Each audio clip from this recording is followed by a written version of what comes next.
मैं हूं आपके साथ शीनम शर्मा। खबरों की शुरुआत करते हैं। सबसे पहले बात चंदौली की होगी। डीडीओ जंक्शन के पास मालगाड़ी डीरेल हो गई और गेहूं से लदी हुई मालगाड़ी की एक बोगी पटरी से उतर गई। ये एक बड़ी जानकारी इस वक्त हम आपको दे रहे हैं, जहां पर मालगाड़ी मध्य प्रदेश के सागर से गेहूं लेकर झारखंड के धनबाद की तरफ जा रही थी। डिरेलमेंट की सूचना मिलने पर रेल अधिकारी मौके पर पहुंचे और बोगी को पटरी पर लाने में जुट गए। तो मालगाड़ी की एक बोगी पटरी से डीरेल हुई है। एमपी के सागर से धनबाद ये जा रही थी जब ये हादसा हुआ।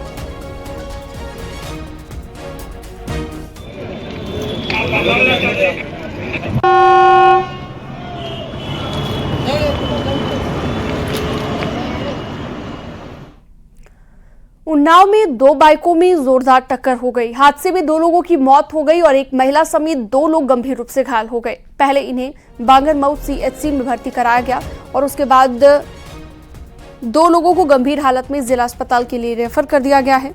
बेहटा मुजाफर थाना क्षेत्र के बांगरमऊ संडीला रोड पर यह हादसा हुआ है।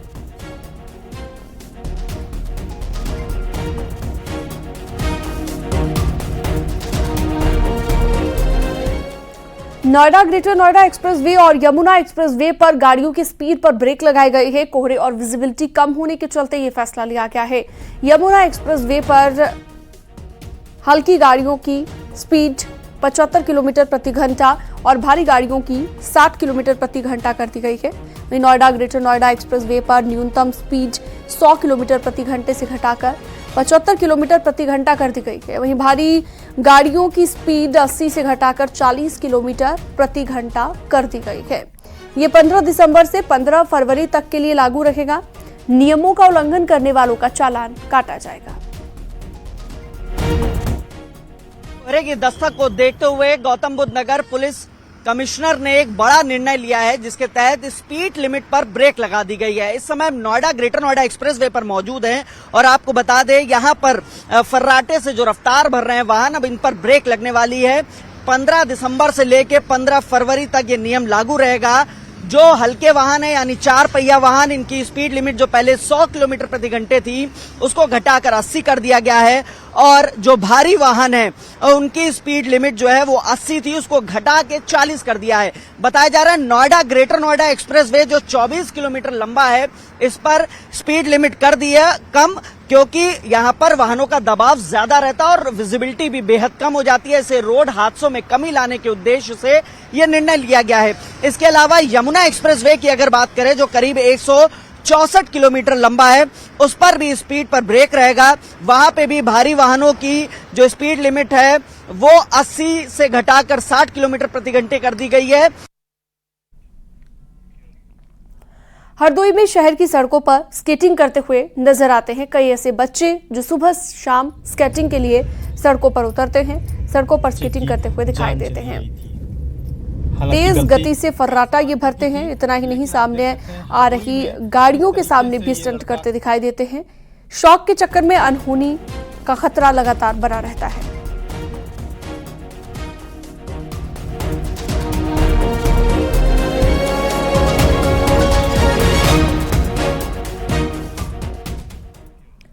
बाईस जनवरी 2024 सनातन के सैकड़ों साल के इंतजार का पल, जब रामलला की प्राण प्रतिष्ठा संपन्न होगी।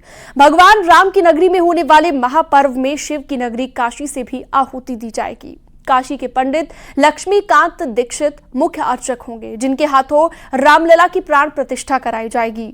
बड़ी बात यह है कि पंडित लक्ष्मीकांत दीक्षित के पूर्वजों ने शिवाजी महाराज का भी राज्याभिषेक किया था।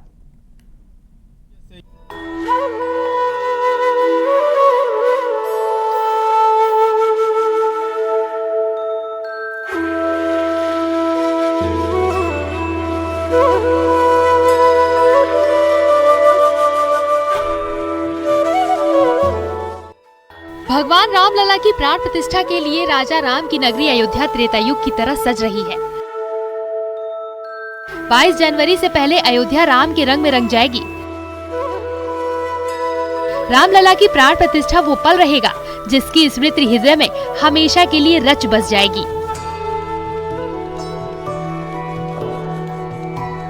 क्योंकि इसी दिन सही मायने में भगवान राम सैकड़ों साल बाद अपने घर यानी अयोध्या में बन रहे राम मंदिर में विराजमान होंगे और इसी दिन से वहां विधि विधान और मंत्रोच्चारण के साथ रघुनाथ की आराधना की परंपरा का निर्वहन किया जाएगा। इसमें रामानंदीय परंपरा के अनुसार पूजा पद्धति होगी।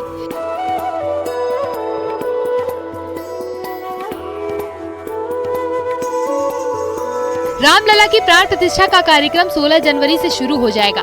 राम नगरी में होने वाले सनातन के सबसे बड़े पर्व में शिव की नगरी काशी के रहने वाले पंडित लक्ष्मीकांत दीक्षित जी प्राण प्रतिष्ठा का कार्य संपन्न कराएंगे। उनके 7 पुत्र सुनील लक्ष्मीकांत दीक्षित भी मौजूद रहेंगे। रामलला की प्राण प्रतिष्ठा में पूरे देश से कुल 151 विद्वान अनुष्ठान कराएंगे, जिसमें 40 से ज्यादा विद्वान काशी के हैं। इस पावन कार्य के लिए मौका मिलने पर पंडित लक्ष्मीकांत ने खुशी जाहिर की है। काशी की पांडित्य परंपरा अक्षुण्ण है, अनादिकाल से है। भगवान के विश्वनाथ की कृपा है काशी के ऊपर और उनका वरद हस्त है। और ये रामलला का जो कार्य महात्माओं के द्वारा वाराणसी को सहेजा गया है, तो उसमें हम लोग जो महात्माओं के निर्देश आदेश और धर्मशास्त्र के अनुसार जो कार्य होंगे वो कार्य हम लोग संपादन कराएंगे, प्रभु का आशीर्वाद प्राप्त करेंगे। पंडित लक्ष्मीकांत दीक्षित का परिवार महाराष्ट्र के सोलापुर के जेऊर गांव से है। इनके पूर्वज काशी जाकर बस गए थे और वहां जाकर उन्होंने हिंदू परंपराओं और अनुष्ठानों के लिए जीवन समर्पित कर दिया और काशी की परंपरा को इन्होंने अपना लिया। बताते हैं कि इनके पूर्वजों ने शिवाजी महाराज का भी राज्याभिषेक किया था। वो काफी प्राचीन बात है, परंतु उसके बाद भी जयपुर राजघराने में और इसके अलावा बेतिया राजघराना और इसके अतिरिक्त आप ले सकते हैं नागपुर इत्यादि, महाराष्ट्र में कई स्थानों पर, नासिक में इत्यादि, यहाँ से अमरावती में, पुणे में हमारे पूर्वजों ने जाकर कई बार श्रौत यज्ञ संपादित किए। बनारस की इन्हीं गलियों में काशी पांडित्य परंपरा जीवंत रहती है, जिसे लक्ष्मीकांत दीक्षित जैसे विद्वान मजबूत डोर से बांधे हुए हैं। लक्ष्मीकांत दीक्षित का परिवार आज से नहीं बल्कि सैकड़ों वर्ष पुराना काशी के पांडित्य घराने की परंपरा निभाता आ रहा है। बाकायदा राजा और महाराजाओं का भी इनके जो पूर्वज हैं वह राज्याभिषेक करते आ रहे हैं। इसमें खुद शिवाजी महाराज भी शामिल हैं। इनके पूर्वजों ने उनका भी राज्याभिषेक किया था। काशी का पांडित्य घराना काफी पुराना माना जाता है। इन गलियों में काशी का पांडित्य घराना आज भी जिंदा है, जिसका सीधा उदाहरण लक्ष्मीकांत दीक्षित मिलते हैं। रवि पांडे, न्यूज़ 18 वाराणसी। 22 जनवरी को होने वाले अयोध्या पर्व के लिए रामनगरी का कायाकल्प हो रहा है। अयोध्या में लग रखे सूर्य स्तंभ और श्री राम स्तंभ उसकी एक पहचान के परिचायक होंगे। प्राण प्रतिष्ठा के लिए हो रही साज सज्जा के साथ ही भगवान रामलला का वस्त्र बेहद भव्य होने वाला है।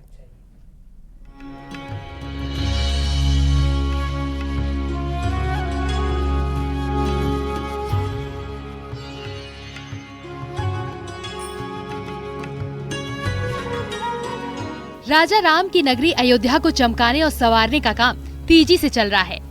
22 जनवरी को होने वाले रामलला के प्राण प्रतिष्ठा समारोह से पहले अयोध्या के रास्तों, सरयू नदी के घाटों समेत तमाम मंदिरों को सजाया और संवारा जा रहा है। राम मंदिर ट्रस्ट ने राम मंदिर निर्माण की एक अद्भुत तस्वीर भी साझा की है। रामलला के मंदिर परिसर के भीतरी हिस्से में बनाई गई कलाकृतियों की तस्वीर जारी की गई है। ये मनमोहक तस्वीरें रामलला के मंदिर को और भव्य बना रही है। मंदिर के भीतरी हिस्से की खूबसूरत नक्काशी आकर्षण का केंद्र है। इसी कड़ी में सूर्यवंशी भगवान रामलला की नगरी को अब एक और नई पहचान देने का प्रयास किया जा रहा है। राम नगरी अयोध्या सूर्य स्तंभ और श्री राम स्तंभ से जानी और पहचानी जाएगी। प्राचीन संस्कृति को समेटे भगवान राम की नगरी अयोध्या में त्रेता युग वाली झलक देखने को मिलेगी। अयोध्या में आने वाले श्रद्धालुओं के लिए राम नगरी आकर्षण का केंद्र होगी। राम नगरी में प्रवेश के साथ ही धर्म पथ, भक्ति पथ, राम पथ आपको धर्म नगरी में होने का एहसास कराएंगे। तो श्री राम स्तंभ और सूर्य स्तंभ सूर्यवंशी भगवान श्री राम की नगरी की शोभा को और प्रकाशवान करने वाले हैं। पूरे शहर में 40 सूर्य स्तंभ हैं और 25 श्री राम स्तंभ लगाए जाएंगे।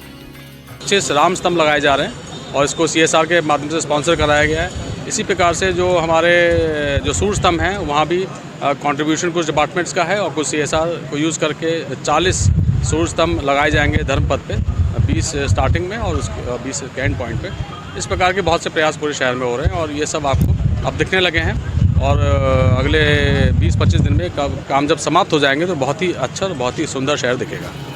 प्राण प्रतिष्ठा के लिए हो रहे साज सज्जा के साथ ही भगवान रामलला इस दौरान जो वस्त्र धारण करेंगे वो बेहद ही भव्य होने वाला है। पुणे में तैयार हो रहे भगवान रामलला के वस्त्र की सोने के तागे से सिलाई की जाएगी। बताया जा रहा है कि पोशाक 22 दिसंबर तक तैयार हो जाएगी। श्रद्धा भाव ये है कि देश में कई और जगहों पर भी भगवान रामलला के लिए सुंदर वस्त्र तैयार किए जा रहे हैं। जो भी पोशाक सबसे अच्छी होगी वही रामलला धारण करेंगे। भगवान श्री रामलला के लिए स्थान स्थान पर अनेक लोग सुंदर वेश बना रहे हैं।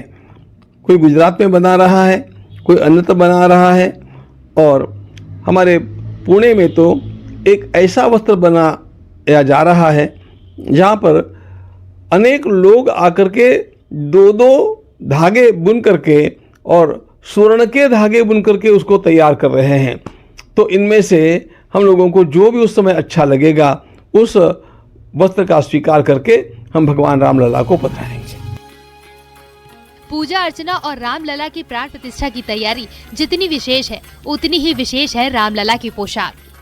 भव्य मंदिर दिव्यता के साथ रामलला के प्राण प्रतिष्ठा का साक्षी होगा।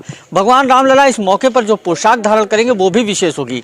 उस पोशाक को पुणे में तैयार किया जा रहा है और पुणे के राम भक्त सर्वसम्मत से जन सहयोग के साथ 2 तागे स्वर्ण के भगवान रामलला की पोशाक में लगा रहे हैं। आज से यह कार्य प्रारंभ होगा और आज से विशेष कपड़ों से भगवान रामलला के स्वर्ण के धागों से सिली पोशाक के निर्माण का कार्य शुरू होगा। राम मंदिर ट्रस्ट के कोषाध्यक्ष गोविंद देवगिरी की माने तो यह पोशाक 22 दिसंबर तक बनकर तैयार हो जाएगी। हालांकि पूरे देश और दुनिया के राम भक्त ऐसी कई पोशाकें बना रहे हैं और सर्वश्रेष्ठ जो पोशाक होगी वही भगवान रामलला अपने प्राण प्रतिष्ठा के मौके पर धारण करेंगे। अयोध्या से न्यूज़ 18 के लिए निमिष गोस्वामी। अयोध्या में भव्य रामकाज के साथ ही व्यापार को भी पंख लग रहे हैं। जब से अयोध्या में सनातन के सबसे बड़े महापर्व की तारीख घोषित हुई है तब से अयोध्या में राम भक्तों की संख्या में इजाफा हुआ है। श्रद्धालुओं की इसी शक्ति ने सनातन परंपरा का एक अहम हिस्सा कही जाने वाली तुलसी की माला की बिक्री बढ़ा दी है।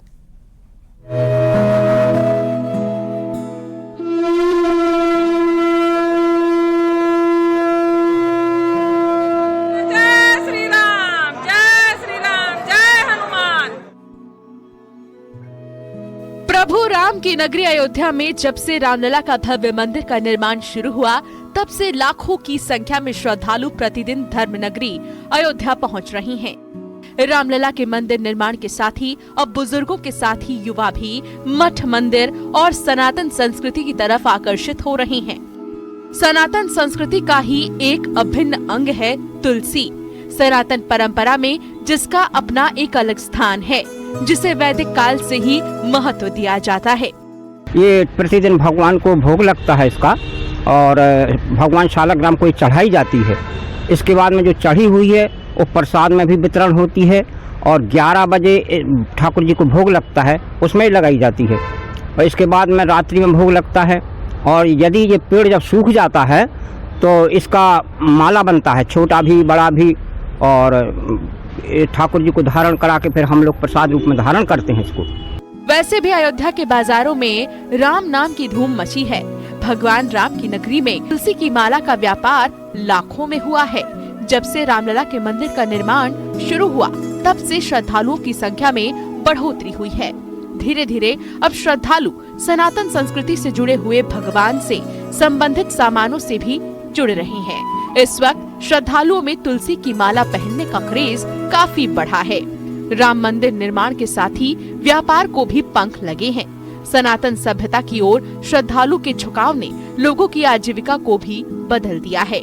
अयोध्या के व्यापारी इसके लिए ऑन डिमांड भी मालाओं का निर्माण करा रहे हैं। तुलसी की माला की डिमांड देश तक ही नहीं विदेशों तक हो रही है। जब से राम मंदिर का निर्माण शुरू हो गया तब से बड़े बड़े बच्चे 15 साल 20 साल से लोग आ रहे हैं और देखते हैं तो कहते हैं हमको तुलसी की माला चाहिए, इतने डिजाइन के चाहिए, ऐसा बनाइए, भगवान का रूप दे करके बनाइए। और अमेरिका, आइलैंड, थाईलैंड ये सब लोग आ रहे हैं और माला का रूप ले करके जा रहे हैं, वहाँ प्रचार करते हैं कि हमको 4 माला चाहिए, 3 माला चाहिए और हमको चाहिए, प्रसाद के रूप में ले जा रहे हैं। संतों और महंतों की माने तो इस वक्त ऐसा माहौल चल रहा है जिसमें मठ मंदिरों में भी जो श्रद्धालु पहुंचते हैं वो संतों से रुद्राक्ष की और तुलसी की माला मांगते हैं। एक बात तो साफ है, भगवान के भव्य मंदिर के साथ अब युवा भी अध्यात्म से जुड़ता नजर आ रहा है। संत भी जिसका स्वागत कर रहे हैं। मैं आभार व्यक्त करता हूं अपने नौजवान भाई बहनों का, सिर्फ नौजवान साथी ही नहीं, नौजवान भाई बहन। इसके अलावा देश से मैंने देखा अभी जब कई देशों के लोगों को बुलाया गया था दीप उत्सव में, तो कुछ लोग अयोध्या में 40 देशों से लोग आए हुए थे और सबके मस्तक पर चंदन, और चंदन में भी राम नाम लिखा हुआ, खूब सुंदर। गले में कुछ न कुछ मालाएं में अयोध्या से चाहे रुद्राक्ष की मिल जाए, अक्सर मैं देखता था, लेकिन अब अयोध्या में देखता हूँ अक्सर तुलसी जी की माला धारण कर रहे हैं। बड़े सौभाग्य की बात है, गर्व की बात है कि सनातनी जगे। मान्यता है कि शास्त्रों में जितना महत्व तुलसी का है उतना ही महत्व तुलसी की लकड़ी से बनी माला का भी है। जिस तरह तुलसी का पौधा घर में होने से नकारात्मक ऊर्जा का नाश होता है, वैसे ही तुलसी की माला साधक की संकटों में रक्षा करती है। बस यही भाव भक्तों को अपनी ओर खींच रहा है। Bureau report, news 18।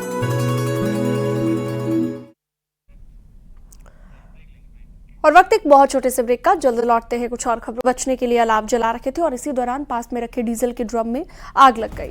देखते ही देखते आग ने विकराल रूप धारण कर लिया। इस घटना में 5 मजदूर गंभीर रूप से झुलस गए और मजदूरों को इलाज के पहले पलिया CHC ले जाया गया, जहां पर 4 की हालत गंभीर देखते हुए उन्हें जिला अस्पताल में भर्ती करा दिया गया। पलिया कोतवाली इलाके की ये घटना बताई गई।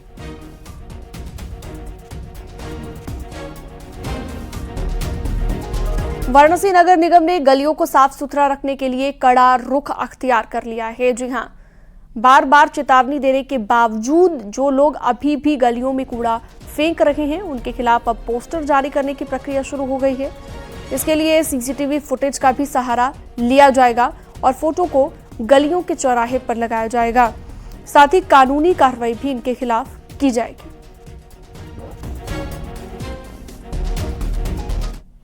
गलियों में जो हमारी नियमित सफाई होती है, उसके उपरांत जिन लोगों के द्वारा कूड़ा फेंक दिया जाता है या ऐसे व्यावसायिक प्रतिष्ठान जिनके द्वारा जानबूझ के गंदगी फैलाई जाती है, अब उनको चिन्हित करने का समय आ चुका है। नगर निगम प्रशासन ने ऐसे लोगों के विरुद्ध कार्रवाई करने का मन बना लिया है। हम किसी का उत्पीड़न नहीं करेंगे।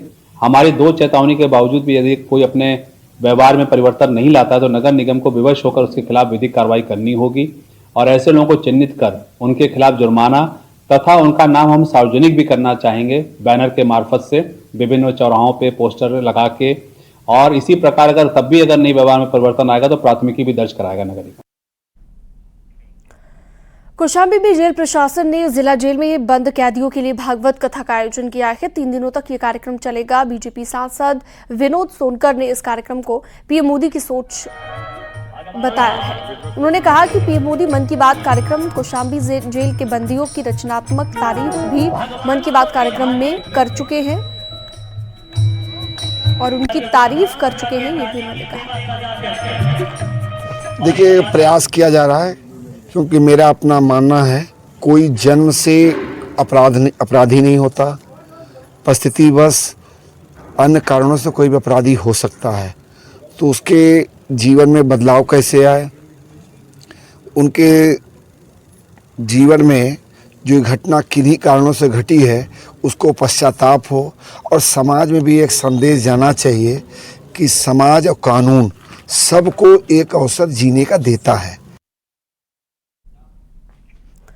माघ मेले से पहले प्रयागराज के संगम पर साइबेरियन पक्षियों का तांता लगा हुआ है। उगते सूरज की रोशनी में यहाँ का खूबसूरत नजारा देखते ही बन रहा था। सर्दी के मौसम में साइबेरिया से उड़कर आने वाले ये पक्षी संगम की खूबसूरती में 4 चांद लगा रहे हैं।